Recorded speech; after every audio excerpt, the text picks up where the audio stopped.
I'm not going to walk. Is there going to be any feedback? Your mic? Well, the sound guy's right there, so. Oh, okay, we'll do a little test.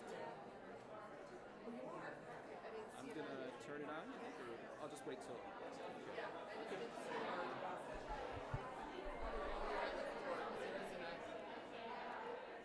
Right.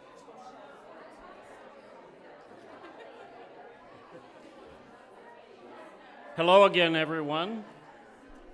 This is a really good mic. I like this. Thank you for your patience. Our audiovisual support is here, so we're going to begin. I would like to introduce Paul Hood of Paul Hood Services, who is going to introduce our speaker. Thank you very much, and it's a pleasure to be here today. It's also a real pleasure to introduce to you someone who is a really, really good lawyer. I came across Sal first because he wrote a book entitled Estate Planning for Catholics, and those are the types of books that I like to pick up. Then Ed Morrow introduced him to me, and I was so impressed with his work on the default beneficiary rules for IRAs at major custodians around the country. He's mapped out what happens if you don't have a beneficiary, if 3 beneficiaries are named and 1 dies and whatnot. And I was so impressed with the work. I'm the managing author of the Tools and Techniques of Estate Planning 18th and 19th editions, and we included his chart in the book. So it's a very, very helpful thing. If you want to know what Fidelity's thing is, it's right there. Tells you what the rules are. And the rules are different for all of them. They're significantly different. Sal is with Giarmarco Mullins Horton and is on the faculty of Western Michigan University Cooley Law School. He is a tax practitioner. I have worked with him, and he's really good, and his presentation is going to be really good too. So without further ado, Sal.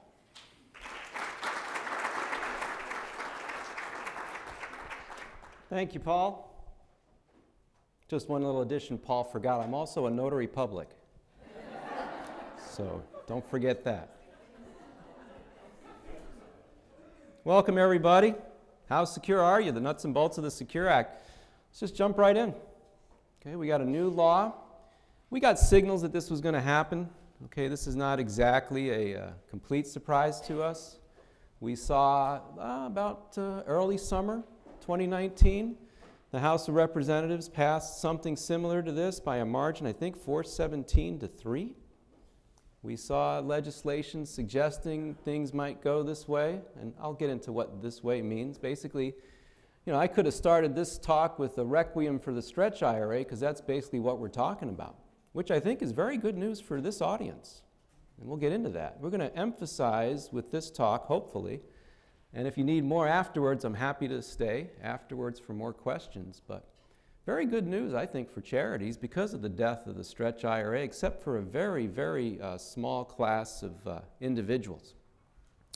So we saw this coming down the pike. A lot of people even wrote articles that said it's going to happen eventually anyway, so let's just get started in thinking through how we're going to start helping our clients plan for the day when the stretch IRA perishes.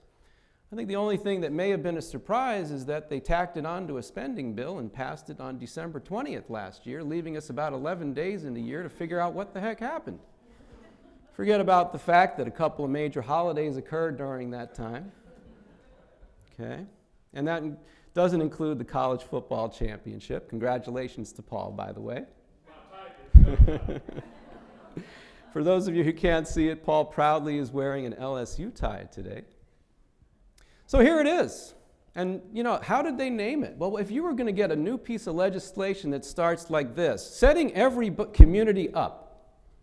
So you're being set up. For what? For what? Well, according to the legislation, for retirement enhancement. So there you have it, guys.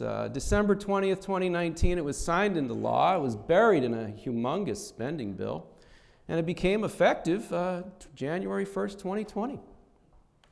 And we'll cover a couple of, just bear with me for this slide and the next slide, then we'll get into some concrete examples. So this is kind of the theory, then we'll jump right into the practice with some examples. Well, one thing that Secure did, it gave a little bit, okay? It's kind of a give and take. So here's the give. If you're taking required minimum distributions or getting close to that, the prior age for triggering that was 70 and a half. Okay, right? The deal is, except if it's a Roth IRA, right? If it's a Roth IRA, you've already paid all the tax on that, so you're not going to be forced out. That's going to be voluntary for your life. If anything's coming out of your Roth IRA, it's because you wanted to, not because you're facing a 50% penalty if you fail to. But for the traditional IRA, and I'll kind of limit the talk to IRAs because that's where mostly these retirement plans wind up. They may start in 401ks or 403bs, but usually they're winding up either pre-death or post-death into traditional or Roth IRAs. So now we don't have to turn on required minimum distributions until we reach the age of 72, up from 70 and a half. And we'll look at an example that covers that. If you turn 70 and a half in 2019 or earlier, though, no advantage to you. And again, that'll probably be our first example on how that works. People who are age 70 and a half can make deductible contributions to traditional IRAs. That's a new one. That opens the door for the ability to put more money into traditional IRAs for people who formerly could not. There's a little bit of a tie-in that we'll see when that rule came in to shut down a potential tax abuse connected with QCDs. Okay, we'll take a look at that. Lifetime stretch, there it is. Sayonara. 10-year rule. Right? And we'll cover who exactly is going to need emergency treatment, so to speak. Okay, one that comes to mind immediately is the client who was planning to leave the gigantic traditional IRA to the grandkids by way of something called a conduit trust. That's out the window. Out the window. So whereas the planning said, well, you know, my 10-year-old grandchild has about 70 years of life expectancy, this thing will balloon into a gigantic amount of wealth. 1/70th, 169, 168, 167, all along the way, we've got these very small distributions allowing all that money to continue to grow tax deferred. It'll be gigantic and enormous. And we've got this gigantic estate tax exemption, $11,580,000 per taxpayer, so I don't have to worry about anything. That just went up in smoke. That's gone. Gone. So that's one client that we might be wanting to reach out to maybe console and maybe offer some alternative opportunities. One consoling opportunity was probably going to be a testamentary charitable remainder trust. Okay, I did a little math and I was talking to some folks before the talk. I think with the 10-year 10% remainder requirement, I'm running numbers and seeing 27 and up. So you can get a CRT potentially in there for a 27-year-old. Or older, and have it qualify as a valid CRT. We'll take a look at that. I think that becomes the alternative to what used to be the stretch as we knew it. Okay, a CRT can be used as a way of getting a, if you will, a manufactured stretch if that's still desired. Otherwise, it's pretty much 10 years. There are some exceptions, and we'll cover that. And the next bullet point on this slide actually lists the exceptions. Now, you're going to have to pardon me for a little bit here because as with anything in estate planning, somehow everything boils down to acronyms. So RBD, who knows what RBD is? Required beginning date. So now April 1st of the year following the year, the IRA owner turns 72. RMD, what's RMD? Required minimum distribution, right. ADP, it's not the payroll company. Applicable distribution period, that's the fancy term for that 70 years that I used in my example. Okay, the ADP generally now is 10 years. DB, you have to be a little bit more familiar. These are kind of going outside of what I would expect. But DB, designated beneficiary, as opposed to an estate. A designated beneficiary is an individual. Okay, no bad news for you, but if the organization that you work for is a charity, that's not a designated beneficiary, but that's okay. Okay, and we'll cover that a little bit. But now we have a new one. EDB, eligible designated beneficiaries. So what did they do? They said, okay, we've got a pool of individuals. Okay, if we're dealing with an estate, if we're dealing with an organization like a charity, there's no stretch out there because those types of things don't have life expectancies. If we're dealing with a trust that fails to make the rules that you need to have it qualify as a DB, that's also a possibility. The rules concerning non-DBs, okay, non-designated beneficiaries have not changed. Okay, so basically there you're looking at either the 5-year rule or sometimes what I'll refer to as ghost life expectancy, the remaining life expectancy of the deceased. We're not going to really cover that much, but just to build up to this, everybody else who was not a DB was a DB, an individual. Children, grandchildren, anybody with a life expectancy. Well, now DBs are going to get the 10-year rule. And what does that mean? That means you have to be out of the plan within 10 years of death. So the year containing the 10th anniversary of death, if you're a DB. The exception for life expectancy only now applies to EDBs, and they are 5. Surviving spouse, minor children, so that grandchild example does not work even if the grandchild is a minor. Minor children, not minor nieces or nephews either.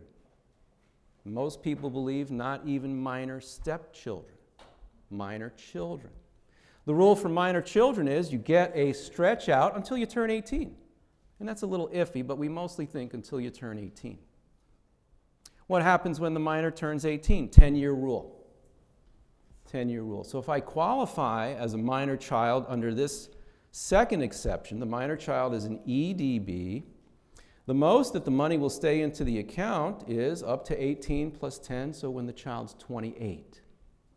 So all out by 28. And there's a hybrid here. The hybrid is you get to go on installments, relatively low installments for the minor's period of time during minority, and then you go to the 10-year rule, which doesn't require installments. So you can let it ride for 10, but then in that 10th year, you got to be all out.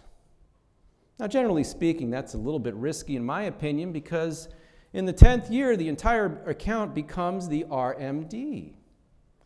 And what happens if you fail to take your RMD? 50%. So you want to be careful there. Okay, there's going to be some structuring and making sure that that happens. So that's the minor child EDB exception. Disabled individuals, I'm not going to go into the definition of that. That still has to be figured out, frankly. Basically, if you're on Social Security, that's probably one of the ways you'll qualify for that. They'll get life expectancy. Chronically ill individuals gets life expectancy. Individuals not more than 10 years younger than the IRA owner, so maybe a sibling. The sibling will get life expectancy. Even though we have this EDB exception, there's a little something working in the background that comes up as well. If the EDB passes away, it used to be that the person who steps into the shoes, the successor beneficiary, continues to take over the remaining life expectancy. No more. 10-year rule for them too. Okay? So no one really is getting a true life expectancy. The best that any beneficiary is going to get is some life expectancy up until the death of that beneficiary. For minor children, up until age of majority. Once age of majority comes along, 10 years for the minor kids. If I'm an individual not more than 10 years younger, sometimes I haven't come up with a good, easier term for that, maybe same decade beneficiary, contemporary type beneficiary, they'll get life expectancy. But if they only make it 1 year after the death of their sibling, let's say, nothing more, 10 years. Okay, 10 years. So a lot of this is forcing the money out, as was, I think, the desired result. And as, of course, if we're forcing money out of traditional plans at faster rates, what's going to happen to the tax bracket or the tax rate that's applicable to that money? It's going up, which is your guys' entry, right, on the charitable side. If the first beneficiary died before 2020, the successor does get to continue the stretch. It's a little bit technical. Okay?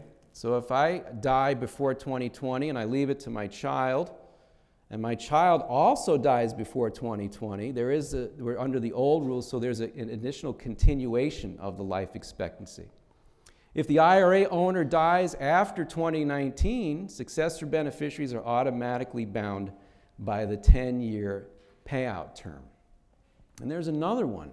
I don't know if there's anybody in the audience, maybe some of the folks with the institutional trustees. There's another one here. I think we'll probably touch on it in an example, but let me just bring it forward and then we'll look at our first example. If you have a situation where the client passed away in 2019, you're going to have, before 2020, okay, so maybe we have that grandchild situation where that grandchild is inheriting on that long-term payout plan. Even though the grandchild got life expectancy before the new law, now that we're in 2020 and later, if the grandchild dies now, no remaining life expectancy there either.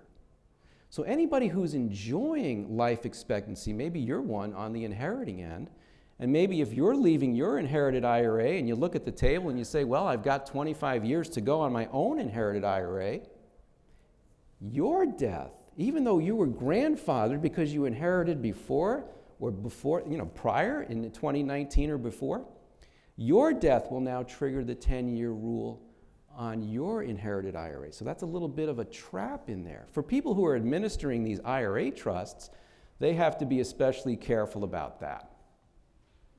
Eliminated the lifetime RMD stretch for a majority of trusts. 10 years will apply to most trusts as well. New exception for the 10% early distribution penalty. These are side issues that only affect retirement plans kind of in a side way, so let's get through them kind of quickly and then we'll move on. For qualified birth or adoption, so if you take out before 59 and a half, normally you're paying the 10% penalty on top of the income tax. Here's a new exception if you're using the money to cover qualified birth or adoption expenses. While the age for required minimum distributions was raised to 72 by the Secure Act, QCDs, another acronym, right? QCDs stayed at 70 and a half. So probably the only place I believe in the tax code you're going to still see 70 and a half is with respect to QCDs.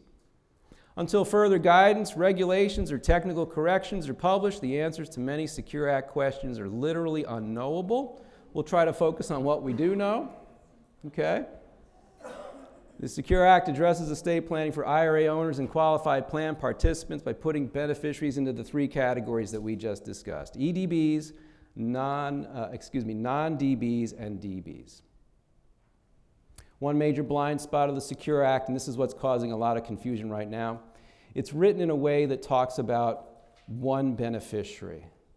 It doesn't take into account the possibility of there being multiple beneficiaries on a retirement plan. That becomes more significant for the attorneys who are drafting trusts, where we'll see that a lot. I'm not going to cover that too terribly much today. So some planning pointers, some examples, some planning pointers. Any questions up to this point on anything I've covered? Question? You had said there's still questions on stepchildren earlier. Any I think the legal guardianship,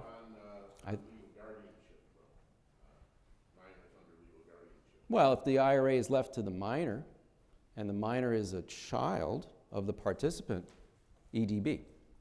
If the minor is a stepchild, probably not. Probably not.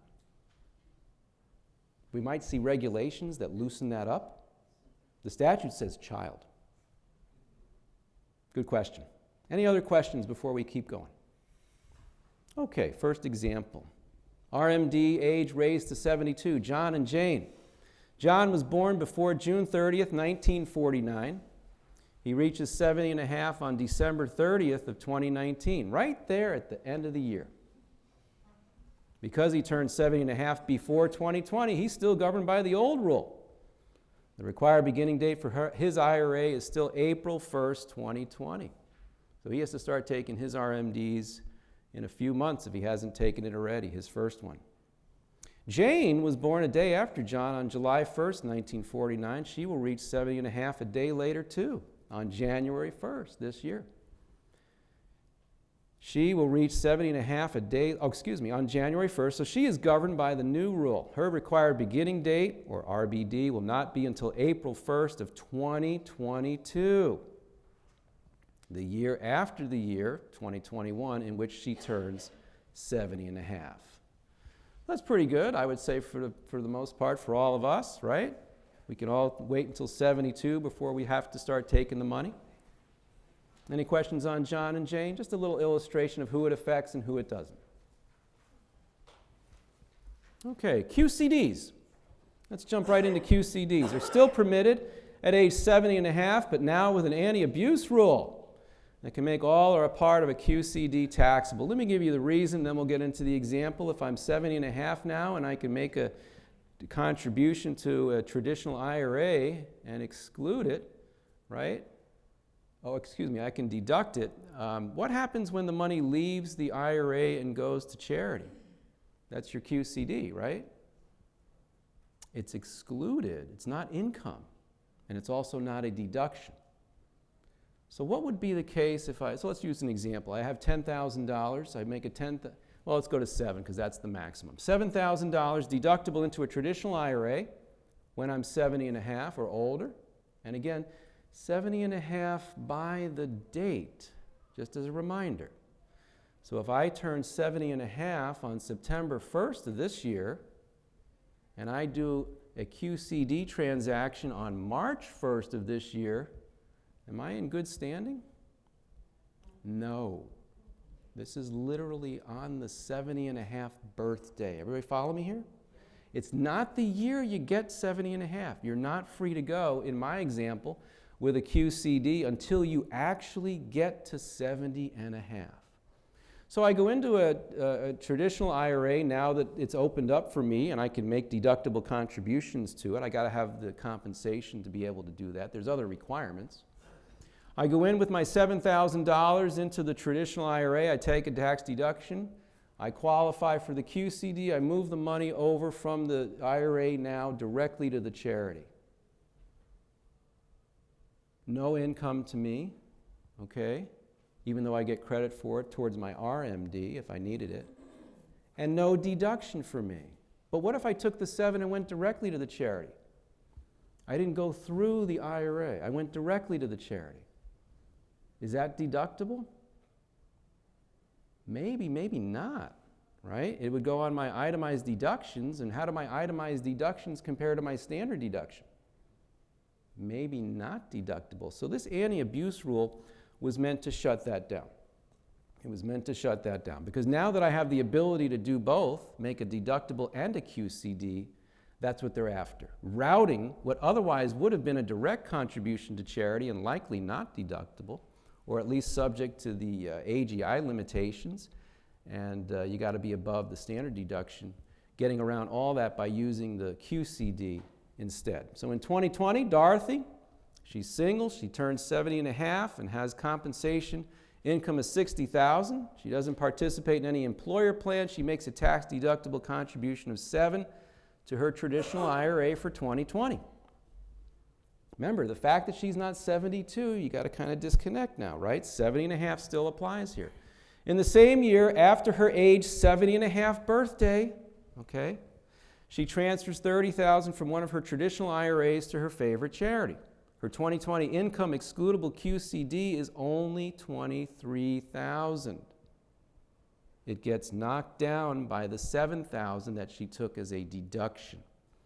Total QCD 30 reduced by the tax deductible IRA contribution of 7. 7,000 of her QCD will be includable in her 2020 gross income. She can still itemize that 7 that got disallowed. However, unless her total itemized deductions exceed $13,700, the standard deduction, she gets no tax benefit. Okay? So a little rule there for people who are planning on taking advantage of those deductible contributions now that it's been opened up. A little planning strategy, okay, to handle that. Let's go to a married couple. Jennifer and John. In 2020, Jennifer turns age 70 and a half and has sounds like the same start, and it is. $60,000 of compensation income. She's not a participant in an employer plan. She's married to John, who is age 72 and has $250,000 of a traditional IRA of his own. Jennifer makes a tax-deductible contribution of $7,000 to her traditional IRA for 2020. In the same year, though, the QCD comes from John's IRA to the favorite charity. John's QCD is $30,000. Everybody see why? John didn't make a deductible contribution. Jennifer did. Now, we got to track what Jennifer did for the possibility that Jennifer starts doing QCDs in the future. We got to keep track of that. And it's only after age 70 and a half. Anything done before 70 and a half is not on the table for potential offset in the future.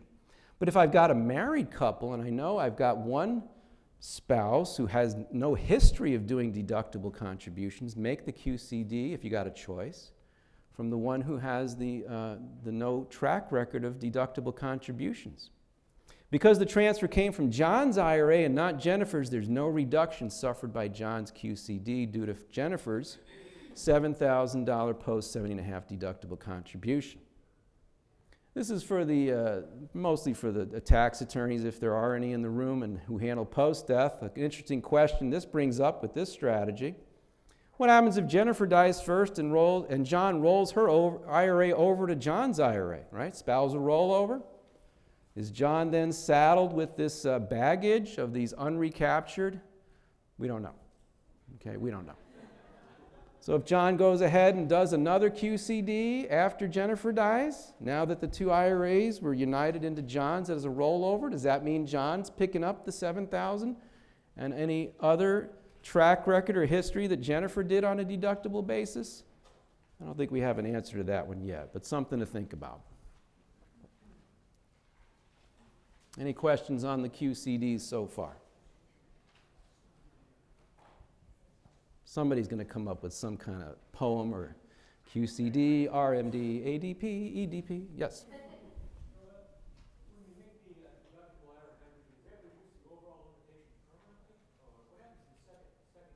You got to recapture first.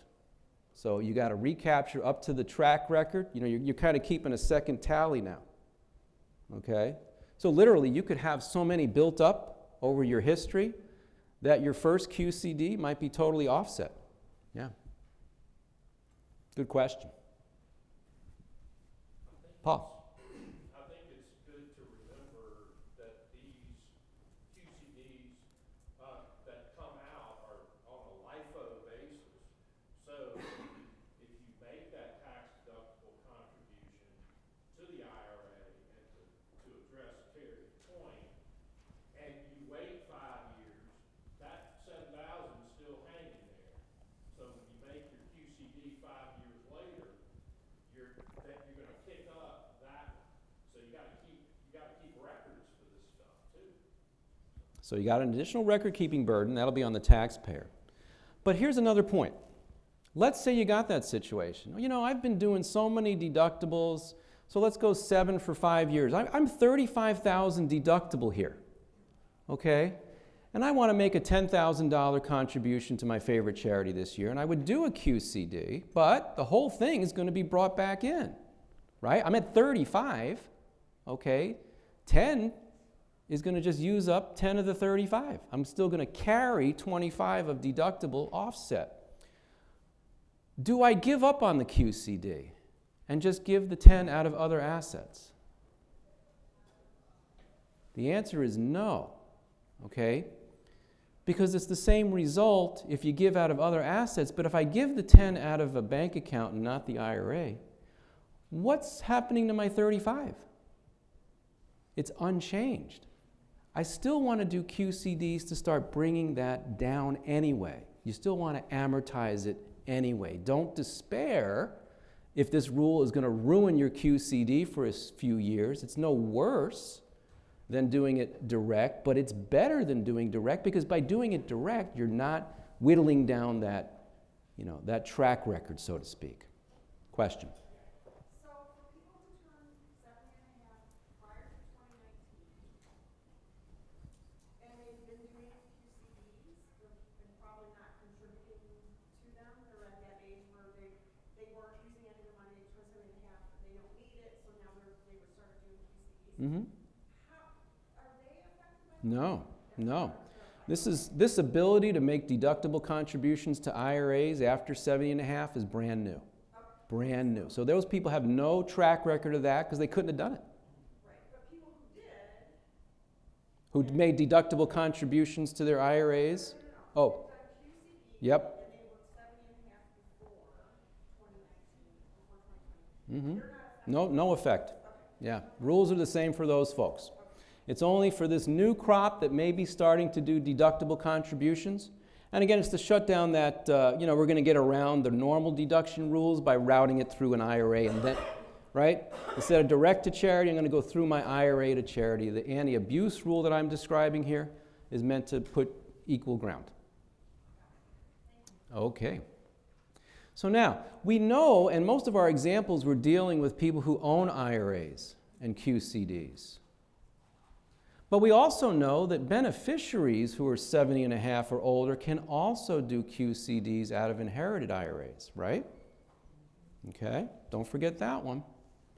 70 and a half, whether you're the owner of the IRA, and again, traditional IRA here, because it wouldn't make much sense to do this stuff out of a Roth IRA. Those are tax-free accounts. But if I'm also on the inheriting end of a traditional IRA and I meet the age requirement, I could also do QCDs.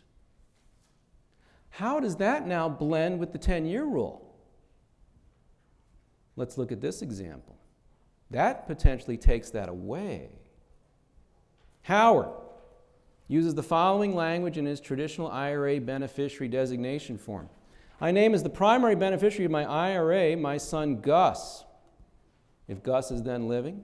Otherwise, Gus's descendants by representation, provided that if Gus disclaims all or a portion of my IRA, my entire IRA, or the portion thereof so disclaimed, as the case may be, shall be paid instead to charity XYZ for its general purposes. Howard dies in 2023 when Gus is age 40. Let's stop right there. He dies in 2023. He's got a DB, but Gus is not an EDB. So what's the rule for Gus? So Gus has to be out by age what? Does Gus ever have any chance of doing a QCD? No. That got taken away. I don't know if that was intended or not, but that's out of there, right? You can't do a QCD when you don't have an IRA. Gus will never make it to 70 and a half with an inherited IRA. That's why the disclaimer example. Let's follow the rest of the example. Howard dies in 2023 when Gus is age 40. Accordingly, Gus must withdraw the entire IRA by December 31st, 2033. When Gus is age 50. Wishing to give 50% of the IRA to charity XYZ, Gus says, I don't need this and I don't want to pay tax on it anyway. Get it to the charity. They won't pay tax on it. It'll be more for them. But realizing that QCDs are unavailable to him, because at no time will he be 70 and a half with money still in the account, Gus executes and delivers to the appropriate recipients within 9 months of Howard's death an instrument whereby Gus disclaims 1/2 of the account. I've manufactured a QCD in effect by including disclaimer planning. Everybody see that? Okay? Again, the starting point, if we were under the old rules, Gus could go into his 80s. And most of it, again, back-end loaded on the distributions. Most of it would still be there. Once Gus crosses 70 and a half as the beneficiary, QCD's open to him. That's no longer the case because Gus has got the 10-year rule. He'll never make it. So how do we work around that? Think about using disclaimers, right? Like that provision that Howard built into his beneficiary designation form. So that's one unfortunate consequence, but there is a workaround for that one. Well, we already kind of bemoaned the stretch. Let's use an example of how the 10-year rule works. And this one is meant to illustrate that the 10-year rule and all these rules do apply to Roth IRAs, okay? For some people think there's, most of my clients think that there's something extraordinarily special about Roth IRAs. After I get past the First question was, well, can't my kid just roll my IRA into my kid's IRA and then defer to 72? No. Okay, no, we can't do that. Okay, well then, how about the Roth IRA? Isn't there no required distributions on the Roth IRA? No, right? There were no required distributions for you, but you got used to that and applied it to your kids. That doesn't apply to the kids. Roth money still has to come out as well. Okay? That's always been the rule. This is nothing that you got set up for by Secure, right? This has always been the rule for Roth. So this example uses a Roth IRA. Thomas, age 32, inherits a Roth from his dad, who died in 2020. Thomas is subject to the new 10-year rule. Thomas can take as much or as little out of the inherited Roth each year during the 10-year period. Okay? He's not on forced distributions with the 10-year rule. Not on forced. So if he says, you know what, I'm just going to let it sit in there for the full 10, and I'll be absolutely sure that I'm out of there by the end of the 10th year, he'll be good to go. Okay? He'll at least have tax-free growth for those 10 years. He must withdraw the entire Roth IRA by December 31st of 2030. Any amount that remains in the account after that date will be subject to the 50% missed RMD penalty. I mean, I'm not sure what's worse, right? Paying a 50% penalty on a Roth that's not taxable, or paying a 50% penalty on an IRA that was taxable anyway. I don't think you get to deduct the penalties either, so if that's a question in your head. Had Thomas's dad passed away in 2019, Thomas would have been entitled to stretch the inherited Roth over his 51.4-year life expectancy. Ouch. He just lost, 41.4 years. Same for traditional IRAs. Same numbers, same life tables. Okay? Here's an old friend. CRTs. Let's look at the example. Mary died in 2020. It's pretty depressing, huh? I figured let's just go with 2020. I don't want a 2027. It all works the same. Until they change it again. When the Section 7520 rate was 2%. Now you got to check me on this. I think I got these numbers, but you guys who have those fancy software programs there, make sure I'm doing it right here. Mary designated a testamentary 5% charitable remainder unit trust. All right, that's a mouthful, right? 5% per year for life. Right? So the payments grow or shrink depending on how well the trust does. Why 5%? That's right, thank you, the minimum. Okay? Why am I going the minimum here? Because I've got a very young beneficiary. The life beneficiary of the CRUT is Mary's daughter, Susan, 27. I think you get past the 10% minimum remainder rule for CRTs. What's that rule? Does anybody have it? My CRT, right, if I present value the remainder interest at the time of funding, that remainder interest has to be 10% of the total amount transferred to the CRT as of the date of death. Okay? So what does that usually shut out? It usually shuts out very young people from being beneficiaries of CRTs. So if I've got my math right here, it looks like Mary, who's 27, can be the beneficiary of a qualified CRUT because I just get in, okay, on that 10% minimum remainder rule, and I got to use the lowest rate. Okay, if I'm paying Mary out at a higher rate, it's never going to work. So I got to go at the base bottom rate, 5% for CRTs. The trustee of the CRT withdraws the entire balance of the IRA tax-free. So what's Mary doing here? Mary's saying, you know what, the heck with it now. Secure took my stretch away. I'm going to go a different path and get a stretch for my daughter. My daughter can't get the stretch, right? Is she an EDB? Probably not, right? She's not a minor child. Let's assume the other ones don't apply as well. Not disabled, not chronically ill. The trustee of the CRT takes the entire IRA out tax-free, right? CRTs are tax-free until the payments come out to the beneficiaries. Susan enjoys payments from the CRT for life, true life, in fact. The daughter here can't outlive the CRT. Even if they had the stretch, you could outlive it. Right? It was just based on an artificial life expectancy. So you could live to past age 80 or 85. With a CRT, you never outlive it. In the initial years, all the distributions to Susan will be ordinary income. Can't avoid it. Worst in, first out, right? For CRTs. Due to the IRA proceeds received, after the IRA proceeds are paid out, it's going to depend on how the trust invested. It could be capital gains. It could be tax-exempt income. This is an option that can or cannot be. If Mary wants to give Susan the right to designate who receives the remainder of the trust at Susan's death, she can do that, or Mary can just pre-specify it herself in the trust. So CRTs are going to be, I think, far more part of the discussion now with the stretch out of the picture. And I was surprised on that 27 age. I was thinking something more in the age 40, but looks like it can be done as low as a 27-year-old. Somebody help me on this one, though. If I had let's say I had a younger beneficiary, go down to 22, 5 years younger. I don't believe that there's a 10% minimum remainder requirement for a gift annuity. Anybody have that one? I think that 10% minimum remainder only applies to CRTs. So if I have a situation where I can't get to a CRT just yet, maybe I look at a charitable gift annuity for Susan, the daughter, here instead. And maybe it's a deferred gift annuity. Is it still? I could do a deferred? I'm sorry? Yeah, you wouldn't want that's all up to the client. But I'm not shut out of a charitable gift annuity if I'm younger than 27, or I don't think so. So, what are some alternatives?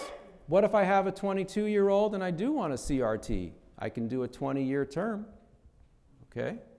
I don't have to go life. A 22-year-old gets 10 if I'm under the regular rules post-secure, but I can always do a 20-year term on a CRT, okay? What about a flip?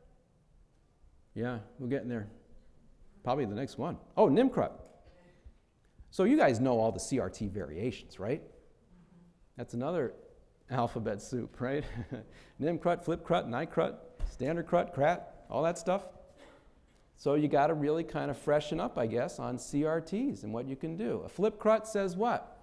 I don't see any reason why you couldn't do a FlipCRUT as testamentary as opposed to lifetime. So what does it say? Income only, okay, until a certain trigger. So payments are low, assuming income is low. Certain trigger occurs, and we go on to a fixed percentage after that. Question? I see CRT SNT. Special Needs Trust. Just bringing to mind that this has always been in place for people who don't want to rest, but maybe we've got special needs beneficiaries, okay?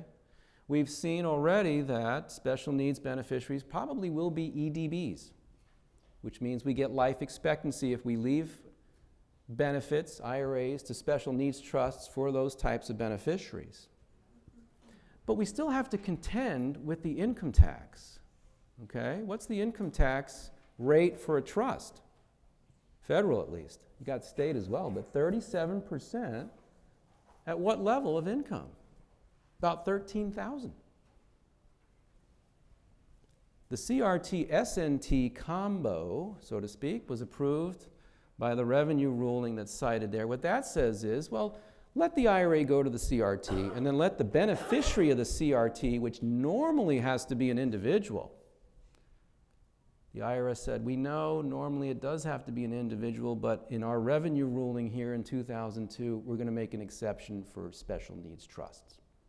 So the CRT can make payments to the special needs trust and maybe help that stay more for the actual beneficiary and eventually charity than going to the IRS in trust income taxes, again, 13,037%. Well, life insurance on Susan might make some sense too. Susan might be saying, you know what, this is for my life, but if I don't live long enough, I won't accumulate very much. And what if I want to leave something to my children? Optional, okay, not required, but optional. Susan might use some of those payments to purchase life insurance on herself. She didn't get the entire the retirement plan outright, right? It went to a CRT for her. The charitable gift annuity idea we already discussed. And there's a private letter ruling there. You guys have all got access to this. Frankly, I'm just pulling this off of Gift Law Pro. Okay? So, and the language that I'm quoting to you here, that's off of Gift Law Pro too. So it can be done. It has been done. So what are we saying here? This is not anything that's new, but it's something that we maybe have to dust off again and bring out if we haven't been, because Secure is going to start moving this, I think, a little bit more. And this is how you leave an IRA to a charity to fund a charitable gift annuity for a beneficiary. Okay? This one, I think, is not fair. And I've already alluded to it. Let's go back out. Any questions on the charitable planning aspects? That was a bit of a lot there, right? CRTs, disclaimer planning. Okay. What if the child who disclaims wants to still control the distributions from the disclaimed amount? Donor advised funds can help there. Okay. I can disclaim an IRA and have it go to a donor advised fund on which I'm the advisor to the fund. That is a qualified disclaimer. In contrast, I cannot disclaim and have the money go to a foundation and be the person involved on the foundation. I have to wall myself off from that money, or else it's not a qualified disclaimer. So if you want to edge, there's an edge there, okay? Donor advised funds are very disclaimer friendly, okay? Here's one I think is kind of unfair, but this is what we've got. Grandma Carla. Grandma Carla dies in 2019, last year, under the old rules.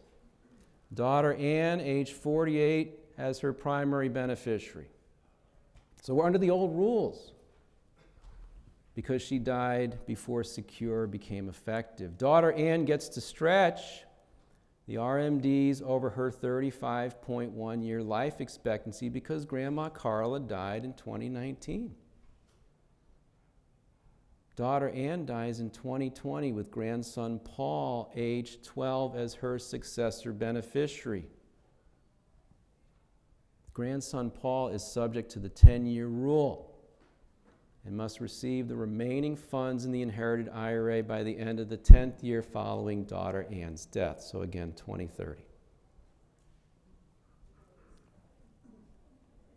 Had daughter Ann also died in 2019, then the old rules would have applied, and grandson Paul would have continued the original 35.1-year stretch.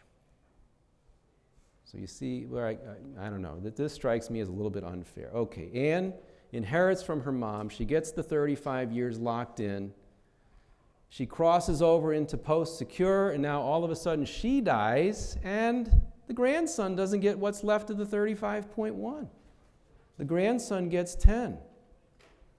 Now somebody's going to say, hey, wait a minute. The grandson is the child of daughter Ann and is a minor child. How come the grandson doesn't get the minor EDB deal? Because the grandson isn't the child of Grandma Carla. It's the grandchild, right? Okay? That to me is a bit of a tough one, but that's the way it works. So this is especially for people, again, who are inheriting, again, there might be a charitable angle here too. Why leave it to grandson Paul? I mean, maybe it's a big amount, it makes sense. Maybe leave it to charity, otherwise it's going to be forced out. Question over here? Yeah, so if you don't want your 22-year-old grandson to inherit this money outright, if you just named a revocable living trust, do you get the 10-year payout? No help there. No. Yeah. So I named the revocable. I mean, what you do is you get the supervision of a trustee. So what we're saying here is, if I got it correctly, daughter Ann leaves the inherited IRA to daughter Ann's revocable trust. Right. At best, we get the 10-year rule. If the trust doesn't really work correctly, we might be stumbling into the 5-year rule. No, I think it would be, no, I'll take that back. I think it's a 10-year rule because we started with daughter Ann.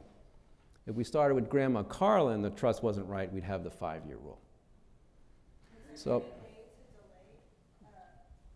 put it in a second trust, just to keep it out of a very young individual's hands? CRT. That's all I can come up with, yeah. Yeah, unless we've, and I don't even think that even if grandson Paul was disabled, I think we need to have regulations on this to tell us this. If he is disabled, what does he get? Under the old rules, he would have gotten the 35.1, or what's left of it. He wouldn't have gotten his own. What does he get under the new rules? Okay, so these are these successor beneficiary situations that can also cause, now, who's going to remember that? Okay, so here's daughter Ann, and let's say daughter Ann doesn't die in 2020. She dies in 2030, 2040. Okay, grandson Paul. If grandson Paul isn't astute, right, to realize that now he's switched over to the 10-year rule, we're looking at a big potential 50% penalty if it goes on too far. So we got to be careful there. That's more important, I would think, for trusts who are kind of, tracking that, because they started on these long stretches and now they have to switch over and be mindful that the old rules no longer apply once a death occurs in 2020. Okay, the last sentence, although grandson Paul is minor. Oh, go ahead, yeah. Grandson Paul, that's Carla's grandson, not Ann's grandson. That's correct. So it's the relationship to the original deceased. That's correct. Right. Yep. And that's why that little tweak is in there. He does not qualify as an EDB minor child because he's not the minor child of the original owner.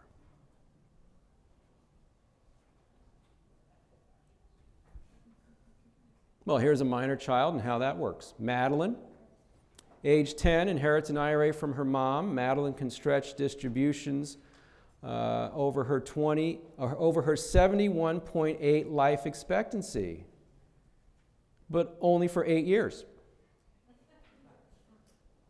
Because Madeline becomes 18 in 2028, so we're on installments using 71.8, right? And then, so 171.8, 170.8, 169.8 until age 18, then 10-year rule. Question. Mm-hmm. On this type of scenario, are you creating like a conduit trust Oh. for 18 and then toggling it to an accumulation trust? I'm not doing anything. I'm just leaving it to the 10-year-old outright. Yeah. But in answer to your question, a conduit trust would work the exact same way. An accumulation trust is an open question. We have to look further. Who are the beneficiaries? In fact, let me suggest that an accumulation trust will flunk as a designated. This is a little bit technical. It'll flunk as a designated beneficiary because who's the remainder beneficiary on an accumulation trust? Probably not another EDB, right? So we have a little flexibility there, but you see what I'm saying? Yeah. Used to be, if I have DBs, current and remainder, I'm good to go. Now, right, I can have an EDB up front. Who's my remainder? It's not an EDB, or even if it is, probably not happening. So we got to be careful on that one. Chronically ill or disabled do get the stretch out. Robert dies in 2020, names his son Doug, age 30, as his primary beneficiary. Doug is bound by the Secure Act, which dictates he must use the 10-year payout for the inherited IRA. He wasn't disabled when his dad died. He gets into a car accident 6 months later, and before the title in the IRA is even changed over into his name. And what I mean by that, just to be clear, Robert deceased, FBO Doug. Okay, the titling still stays in the name of the deceased. So he gets into a car accident 6 months later. Now he's fully disabled under the definition of the tax law. He will not get the stretch. The tax law says explicitly the determination of disability or chronically ill is made at the time of death. So this is a hard one. See what we had here? He was well at the time of death. He only became disabled 6 months later. It could be a day later. Okay, so that's a tough one. We'll see if the regulations maybe soften that one up.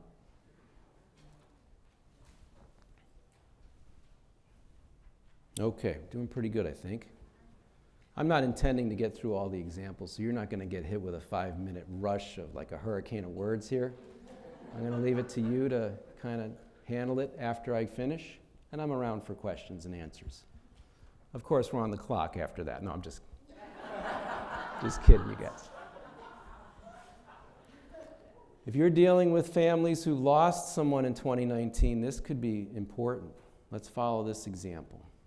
Steve and Loretta. Steve died in November of 2019, leaving his IRA to his wife, Loretta. Very common, right? 100% to the spouse, and then, so that's the primary beneficiary. And there are 3 adult children as contingent beneficiaries. So the contingent beneficiary takes if the primary beneficiary fails to survive or disclaims. If Loretta accepts the IRA, rolls it over to her own IRA, which is the typical case, and dies after 2019, leaving it to the children, the best payout period the children will get is 10 years, assuming they're not minors, right? If Loretta doesn't need the money, she could consider disclaiming the IRA. Remember, death in 2019, we're still pre-secure. She disclaims the IRA and allows it to pass to the children as Steve's contingent beneficiaries. As beneficiaries of a pre-2020 decedent, the children would be entitled to a life expectancy payout. So we're dealing with one of these right now, in fact, where we're advising the surviving spouse, think about maybe, if you want to lock it in because your husband did die last year before these rules came into play, it's a decision, right? Are you going to really let that go to the kids for the stretch? Okay, Loretta has until July, 9 months, okay, July 2020 to make her decision. So, a little bit of a post-death planning strategy for people who died in 2019.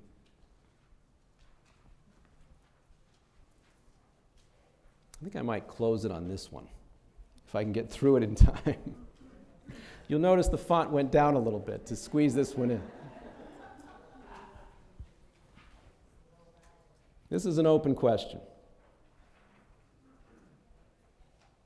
Let's try it. Tyler and Riley. Tyler's age 77, dies in 2020 after his RBD, right? And what again is his RBD now? April 1st of the year following the year, he turned 72.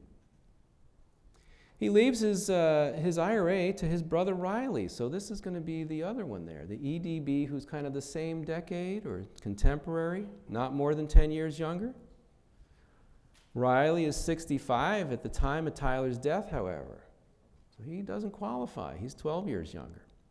Under pre-secure, Riley could use the longer of Tyler's remaining life expectancy or his own life expectancy. So Tyler has a ghost life expectancy. Remember, Tyler is deceased, so he's not really alive, but there's still life expectancy based on his age 77, which comes out to 12.1 years.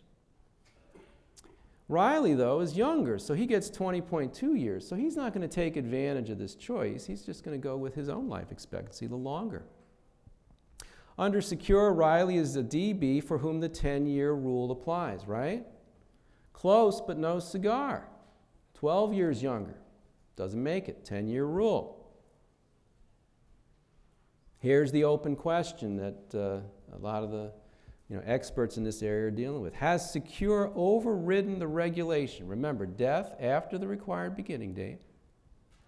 Under the old rules, you had the choice. If you were much older, you could go back to the ghost life expectancy of the deceased. If your life expectancy was less, you could go back and get the longer one of the deceased. Well, look at how the numbers stack up now. Riley is looking at 10, right? Granted, it's not on installments. But Tyler's was 12.1. Can Riley still make that election and get the 12.1? The answer is, we don't know. Stay tuned. We think, and this is where, the haggling is. Well, it says this, but the regulations say that. Has the regulation been overridden by the statute? We don't know. We don't know. Conservatively, what would you do? Conservatively, go on 10. Go on 10. Is it really that big of a difference, the extra 2.1? Maybe 10 is better anyway, because 10 is no forced, right? I can let it ride till the end of the 10. If I go on the 12.1, I got to go periodic every year. If Tyler had instead left his IRA to a trust for Riley, well, let me just pick up with that other sentence. Has Secure overridden the regulation, thereby now leaving Riley in a worse position, the 10-year rule, than if he had taken through Tyler's non-DB estate, 12.1? I'm not saying Tyler left it to his estate. He left it to Riley. But if Tyler had left it to his estate and Riley was the beneficiary of the estate, Riley gets the 12.1. So is now Riley worse off because he inherited it directly from Tyler, his brother? So these are the questions that are percolating on this one. And if Tyler had instead left his IRA to a trust for Riley, should efforts now be made to disqualify the trust as a see-through trust? Because I'm going from DB to non-DB. And if I want to disqualify the trust as a see-through trust, how can I do that? Do I have to go to court and have it revised? Maybe not. Maybe what I do is fail to deliver documents on time, because that's one of the requirements for a see-through trust, the timely delivery of a copy of the trust to the IRA provider, in this case by October 31st of 2021, thereby enabling Riley to take advantage of the longer 12.1 period. Note that under the new IRS actuarial tables that were proposed in November of 2019 and will probably take effect in 2021, Riley's remaining life expectancy goes to 13.3. So a little bit more. That's a little bit of an arcane one, I'll give you that, okay? And with that then, unless you want to continue on, let's do one more. You guys want to do one more? You guys overloaded. One more? I got plenty. They only get more esoteric though, frankly. That's why I stuffed these at the end. We heard the term conduit trust. What's a conduit trust? That trust says whatever comes out of the plan has to go. Has to go. As estate planners, do we like conduit trusts? No. No, we would never do a conduit trust unless it had to do with an IRA. Why is that? Well, what if I have a beneficiary who's getting in trouble? All right, the conduit trust says even if the trustee knows the beneficiary is going to use the money upon receipt to, do something harmful to himself, drugs, whatever, the trustee can't say no. The trustee has to deliver the money with a conduit trust. So in the normal field, we don't use these types of mandatory distribution types of trusts. We want discretion in the trustee. So the conduit trust deal is, look, if you say in your trust that everything that comes out of the IRA is just immediately turned over to the beneficiary, the DB is the beneficiary. We don't care what you did next. Even if there's a charity at the end of the conduit trust, it does not ruin life expectancy, even though the charity is a non-DB. Grandpa Oscar set up a conduit trust for his spendthrift grandson, Jake. The trust requires all IRA distributions received by the trust to be distributed to Jake. That's your conduit provision. There's no holdback. Even if Jake is going bananas, you have to hand him the money. And why is there money being handed? Because you're going to take it to avoid the 50% penalty. Grandpa Oscar intended to have RMDs stretch out over Jake's 52.4-year life expectancy to keep Jake from quickly burning through the entire account. Grandpa Oscar dies in 2020 without revising the trust. In the wake of the Secure Act, the trust will no longer work as planned. There will be no annual RMDs. Instead, the 10-year rule will apply. And what does the trust say? So the tax law says, look, trustee, you got to be out of the IRA in 10 years. Trustee says, okay, there's nothing I can do. I got to do that. What does the trust say? Look, trustee, everything that comes out of the IRA, you got to hand over to Jake. The entire IRA balance will be distributed to the trust and then to spendthrift Jake in 2030. This nullifies any further trust protection and is exactly the opposite of what Grandpa Oscar wanted. Okay, so for the attorneys out there, I would think conduit trusts, your clients should be taking a look at those and revisiting those. And then, of course, you know, the loss of the stretch means potentially the entree of CRTs and other charitable planning techniques. Let me just hustle to the end here. I'm not taking credit for all this or blame. If you liked it, here are some of the sources that I got a lot of these examples from. I tweaked them a little bit, so I'm not plagiarizing them, I'll assure you that. I put in the life expectancies, and most of them, they got left out of that. And I was very pleased to see that Gift Law Pro was way up to date very fast. Very fast. I was expecting to see 70 and a half. They're already 72 in all the right places. So that does it. I'll be here for questions. Thanks again, and thanks for inviting me to talk to you today. Have a good afternoon.